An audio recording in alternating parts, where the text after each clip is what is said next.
Assalamu alaikum wa rahmatullahi wa barakatuh, mes chers frères et sœurs. Aujourd'hui, Inch'Allah, nous allons voir la bénédiction qu'il y a dans l'obéissance et la calamité qu'il y a dans le péché.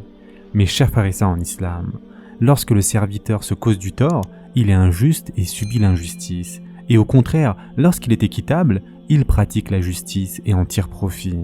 L'acte émane donc du serviteur et son résultat retourne vers lui, en bien ou en mal. Et Allah Azza wa Jal dit dans le Coran, l'âme sera récompensée du bien qu'elle aura fait, punie du mal qu'elle aura fait. Surat al-Baqarah, verset 286. L'acte a donc un impact sur le cœur en bien ou en mal, avant de produire des effets bien sûr extérieurs. Et donc, rectifier son âme, c'est être équitable envers elle, et la pervertir, c'est être injuste envers elle. Et Allah Azza wa Jal dit, quiconque fait une bonne œuvre, c'est pour son bien, et quiconque fait le mal, il le fait à ses dépens. Surat Fussilet, verset 46. Ou encore, si vous faites le bien, vous le faites à vous-même, et si vous faites le mal, vous le faites à vous aussi. Surat El-Isra, verset 7.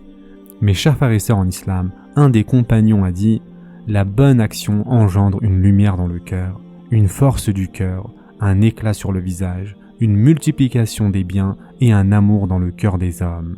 Quant à la mauvaise action, elle engendre ténèbres dans le cœur, noirceur sur le visage, faiblesse du corps, diminution des biens et haine dans le cœur des hommes. » Et Allah Azza wa Jal dit dans le Coran, chacun étant tenu responsable de ce qu'il aura acquis.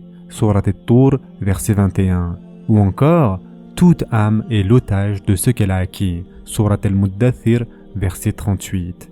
Et enfin, pour terminer, Allah Azza wa Jal dit, laisse ceux qui prennent leur religion pour jeu et amusement et qui sont séduits par la vie sur terre. Et rappelle par ceci, c'est-à-dire le Coran, pour qu'une âme ne s'expose pas à sa perte selon ce qu'elle aura acquis. Elle n'aura en dehors d'Allah ni allié ni intercesseur, et quelle que soit la compensation qu'elle offrirait, elle ne sera pas acceptée d'elle. Ceux-là se sont abandonnés à leur perdition à cause de ce qu'ils ont acquis.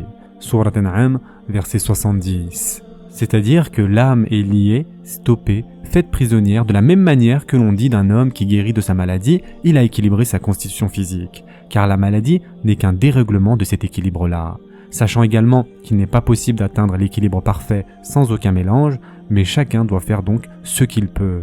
Il en est de même pour la rectitude et la santé du cœur qui résident dans la justice, c'est-à-dire l'équilibre, et sa maladie dans l'égarement, l'injustice et la déviation. La justice parfaite en tout point n'est pas une chose réalisable en théorie et en pratique, mais chacun doit faire ce qu'il peut. C'est pourquoi on dit d'une chose que c'est la plus convenable. Et en effet, Allah Azza wa Jal dit dans le Coran « Et donnez la juste mesure et le bon point en toute justice. Nous n'imposons à une âme que selon sa capacité. » Surat An'am, verset 152. Mes chers frères et sœurs en islam, Allah Azza wa Jal a envoyé les prophètes et révélé les livres afin que les gens jugent en toute justice. La plus grande justice est l'adoration d'Allah unique et sans associé, puis la justice vis-à-vis des droits des gens, puis la justice envers soi-même. Quant à l'injustice, elle est de trois types. Il y a le polythéisme, l'oppression des gens et l'injustice envers sa propre personne. Et toute injustice vient des maladies du cœur et toute équité vient de la bonne santé et de la rectitude du cœur. Et enfin pour terminer mes chers frères et sœurs, l'imam Ahmed dit un jour à quelqu'un « Si ton cœur avait été sain, tu n'aurais craint personne. » C'est-à-dire que ta peur des créatures vient d'une maladie en toi, comme la maladie du polythéisme ou des péchés. Ce sera tout pour aujourd'hui. En attendant, prenez soin de vous mes chers frères et sœurs, et à très prochainement, Inch'Allah.